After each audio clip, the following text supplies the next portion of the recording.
आपण दिन को टंका कमाउछंती कि किंतु टंका आपण पई काम करूछि कि इन्वेस्ट कौन इन्वेस्ट माने होउछि आज अल्प टंका लगाई आगामी दिन में अधिक टंका पाइबा। उदाहरण आम नहीं पारिबा आपण 1000 टंका खर्च करी फोन किनिबे वर्षे पर से फोन लो वैल्यू कमी जाए किंतु आपण 1000 टंका इन्वेस्ट कले वर्षे पर तार वैल्यू बढ़ी जाए केबे भी कमी न थाए।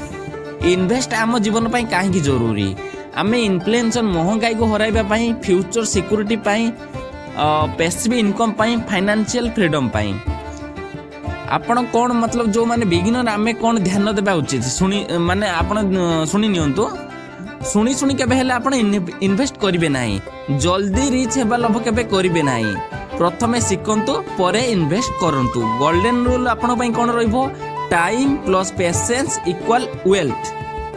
एई वीडियोटी को आपण सेव करि नियंतु वीडियो मतलब डे 2 रो वीडियो देखे पई मते फॉलो करंतु कमेंट करंतु इन्वेस्ट आपण पई काहे की जरूरी। धन्यवाद।